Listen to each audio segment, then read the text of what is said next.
The PSEI dropped 2% after the FTSE rebalancing. Is it time to buy the dip? Meanwhile, the S&P 500 was marginally negative this week after two hotter than expected inflation indicators last week. The US economy looks like it's headed for stagflation. Let's discuss. My name is Den Slim and welcome to another episode of Monday Market Outlook. A couple of key inflation data, CPI and PPI numbers came in hotter than expected. The consumer price index increased to 0.4% on a month-on-month basis and 3.2% year-on-year. PPI numbers, the producer's price index also coming in hotter than expected. The 0.6% read is the highest along with July and August since 2022. Now, looking at inflation on a year-on-year basis, this is a slight uptick from January, 3.2%. But look at the month-on-month numbers.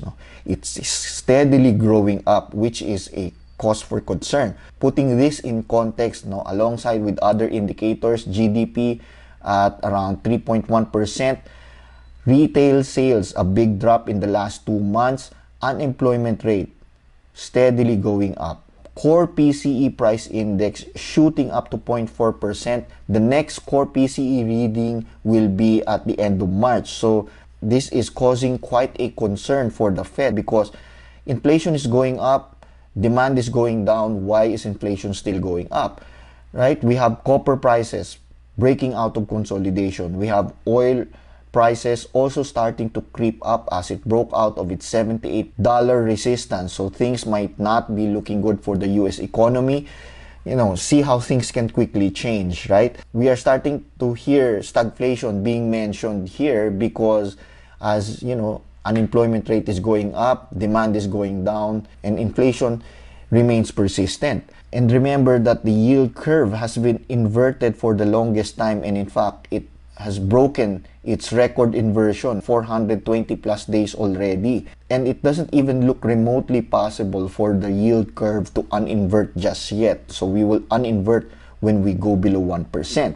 And all of this now comes into play coming into this week where the Fed will meet on March 20 or Thursday in Manila for their rate decision where there is a 99% chance that they will keep rates steady at 5.5%. But the key driver here will be the press conference after this meeting as investors await how the Fed will react to the hotter than expected inflation print last week.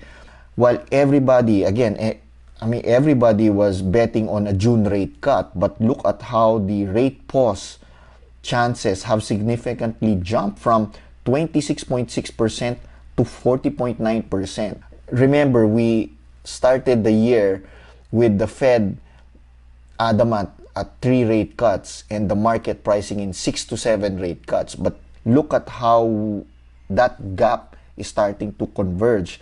The market is now pricing in only 4 rate cuts this year, while the Fed is saying that they'll probably have only 2 rate cuts, right? So remember that the BSP has said that they will mirror Fed rate cuts. If we are to believe the Fed, then rates, even for the PH markets, will stay elevated throughout 2024. So assuming we have 2 quarter point rate cuts, we will end the year still with interest rates still at 6%, which is still a high number. So how will this high interest rate affect the economy moving forward? So we'll see, right? So meanwhile, we've had some drama of our own here as the week started with Bell Corporation planning to delist PLC via a mandatory tender offer. So PLC has a 20% public float and Bell Corporation will be buying back all of those shares, effectively delisting it from the stock exchange. So this caused the Bell stock to shot up 40%, which is the daily trading limit. And then, I don't know why. Because Bell Corporation already owns 80% of PLC. PLC, is a dividend aristocrat, but buying back 20% of it is not really a big factor because that's only 20%, no? But PLC also went up. It shook away a few weak hands before continuing its upward move. Usually for tender offers like this, it's a speculation of what the offer will be, and the stock price shoots to that anticipated level, and it can become quite volatile. If you want to play these movements, just make sure you go in and out quickly. See here, last Friday it went from 84 to 92, which is an 8.6% swing. So you go in and out the same day if this is something that you want to trade. On Friday, the PSEI went down 2.09% after the FTSE rebalancing was finalized to end the week at 6,822.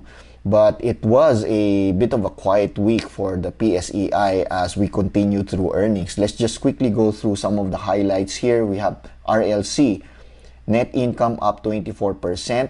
The consolidated revenues are down 8%, but minus these one-time costs, income would have been up around 28%. So mall and real estate sector still continuing to be strong. Looking at RLC's chart, a pullback here to 1640, though I would like to see RLC tap 16 or 1572 before entering with the initial price target of around 18.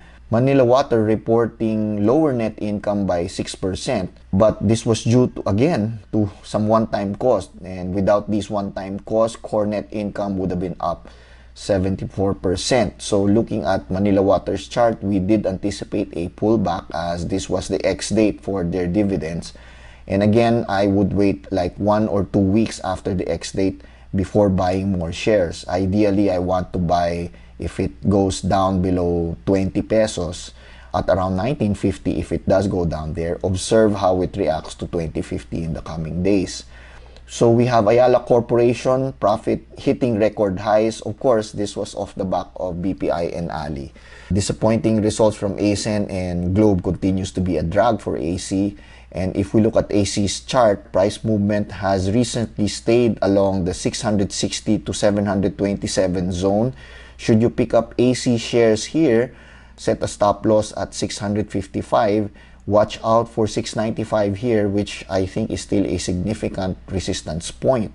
URC just can't get a break for now. It slipped, net income slipping 12% to 12.8 billion in the absence of non-recurring land sale gains last year. But without those one-time gains, income would have increased by 6%. But the branded consumer food segment still continues to be a challenge for URC. But it did manage to bounce back into positive growth territory in Q4. Looking at the chart, this break in the critical support level is a bit of a concern. Well, you know, for now, Monde, of course, would still be the better alternative. Let's look at the PSEI charts. The index was the biggest loser in the Asian markets, dropping 2.09% on Friday. But it did manage to bounce off support to end at 6,822. So we've had a couple of levels here. We were having trouble breaking out of 6,900. We did break out of that, and now we're having trouble breaking out of 7,000. As we get past the FTSE rebalancing hula baloo, perhaps this could be a good buy the dip opportunity for investors to come in. Hopefully, we could get a rally to start the week as investors might do some bargain hunting. The support hold here is a good indicator that the trend is still intact and could give the market some confidence to challenge 7,000 again this week. Some interesting entries here would be Ali and SMPH. Ali at a very interesting level here, 32.20. That's its first support level. See how it reacts here. This could be a good opportunity to buy Ali if you want to enter. SMPH bearing the brunt of the FTSE rebalancing. It is currently at its second level of support, 31.25, almost hitting 31.10. It could take a while for SMPH to put on the brakes and stop this momentum going down, but look for signs of reversal or some basing pattern before going in. Plus, hitting 52-week highs, anticipating its earnings report on March 20. Is it going to be sell on news, or will the earnings report be a big surprise that it becomes a catalyst for it to hit our target price of 10 pesos. So we'll see. SCC and DMC pulling back. DMC, wow, look at that, 1060. Remember, they have not declared dividends yet. This could be a good opportunity to buy before they declare dividends for April. Now, Mondes chart looking a bit interesting here. Some have pointed out that this looks like a cup and handle formation, as it does fit the criteria. We have a 7-week minimum formation here, and we have a 1-week minimum formation for the handle sloping downwards. The depth here is around 19%.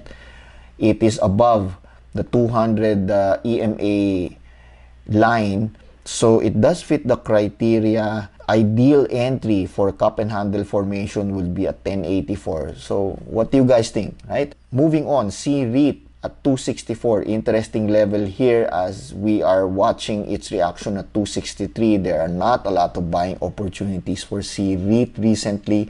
This could be a good entry, as at this level I think it's giving what, 7% yield, no? So watch out for its reaction at 263. On to the global markets, the S&P 500 found some selling pressure after unsuccessfully trying to break out of 5,192 4 times here. We ended the week marginally negative. Traders have been asking, how long can we really keep this up?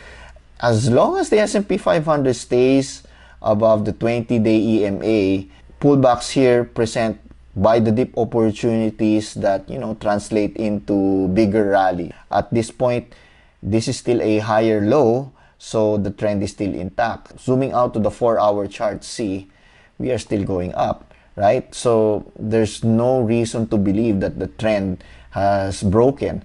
Now, if we zoom out here, this is an interesting trend line here. Could we see the S&P 500 touch this trend line here? Maybe at one point, we may need to retrace back to this trend line or consolidate sideways until we catch up, right? Who knows? And if this does happen, this is going to be a very scary crash for the markets. But if we zoom in further, there's still room to go up. See, we could still have this consolidation here and continue to go up. See how short this line is compared to this rally here back in 2020 to 2022. So this could still happen. Let's look at some seasonality charts here, comparing the current performance of the S&P 500 and the historical movement of the S&P 500. We are clearly way beyond normal. This seasonal dip hasn't happened yet, and there's no signs of that happening anytime soon. But if it does correct back to this trend line here, again, this presents the case of the S&P 500 moving back to the upper trend line support. How far can we still go? If we look at the PE perspective, we are only at around 20x PE. That's not cheap, but that is not expensive either. And if we look at past rallies, the bulls can stay long until the S&P 500 becomes 25 PE, which is still a long ways to go. Looking at years where we've had similar trends, we have an interesting chart here that maps out what could happen throughout the year. And it is generally still quite positive. We have the 1960s and 1995, 2016, all trending very strong at the start of the year and continuing that trend. Now, this line here represents 1970s. And what's interesting here is that in the 1970s, this was the same time that we were having inflationary problems here. So again, this could be a possibility. Putting the current trend alongside the 2012 charts, you see that we are trending very close to what happened in 2012, and this pullback here still makes sense if we're going to pull back to this trend line. But look, the year still ended up higher than we were before. So looking back at the S&P 500, we will have to wait for the Fed decision and their press conference to see how the S&P 500 will move. It is still possible for the S&P 500 to challenge 5,200 in the coming weeks. So we'll see, right? That's it for this week. Please like this video if you found the information useful. Please subscribe to the channel for more updates. And again, good luck on your trades. Please manage your risks accordingly. And I'll see you again next week. Bye-bye.